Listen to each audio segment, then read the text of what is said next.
এক দেশে ছিল এক ধনীর দলালি, কিন্তু সেখানে হাল্কও বসবাস করত।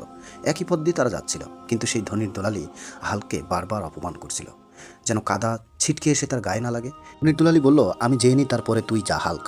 তখন হাল্ক গাড়িটা রেখে রাস্তায় নেমে রেগে রাগান্বিত হয়ে সে বলল, তোর অহংকারী দেমাক একদিন আমি ঠিকই মোচন করব। তারপর হাল্ক একদিন চলে গেল গাড়ির শোরুমে গাড়ি দেখতে। এমন সময় গাড়ির শোরুমের যে প্রেজেন্টেশনে থাকে, উনিও হাল্ককে একটা পর্যায়ে অপমান করলো এই গাড়ি দেখতে আসার কারণে। প্রেজেন্টেশনে থাকা মহিলাটি হালকে বলল, তোর মতো ফকির, তোর মতো গরিব এমন গাড়ি ক্রয় করবে এমন স্বার্থ কি তোর আছে? বেরিয়ে যা এখান থেকে। এখান থেকে যদি তুই বেরিয়ে না যাস তাহলে তোকে অপমান করে বের করে দেওয়া হবে। তখন অপমান হওয়ার আগেই শোরুম থেকে বেরিয়ে এলো। ভাবলো, জীবনে কি করব আর কি করলে আমি আমার এই প্রতিশোধ নিতে পারবো। হঠাৎ এমন সময় যে এই এক চোখা কোবরা পাহালওয়ানকে হারাবে সে পাবে পুরো 100 কোটি টাকা।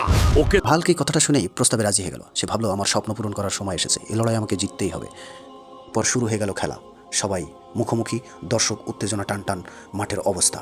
হাল্ক একচোখা কোবরাকে প্রথমেই হিট করলো। একচোখা কোবরাও অনেক শক্তিশালী, সেও হাল্ককে প্রতিহত করলো। তখন হাল্ক মাটিতে ছিটকে পড়ল। ঠিক তখনই হাল্ক আবার উঠে দাঁড়ানোর চেষ্টা করছে। হারাতে সাহায্য করুন। আপনারা এই ভিডিওটি লাইক আর সাবস্ক্রাইব করুন, এতে আমি পাহালওয়ানকে হারানোর শক্তি পাই। তারপর হাল্ক উঠে আবারও খেলা শুরু করে দেয়।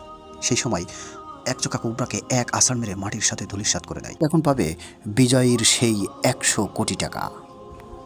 এখন হালকু পাবে পুরো 100 কোটি টাকা।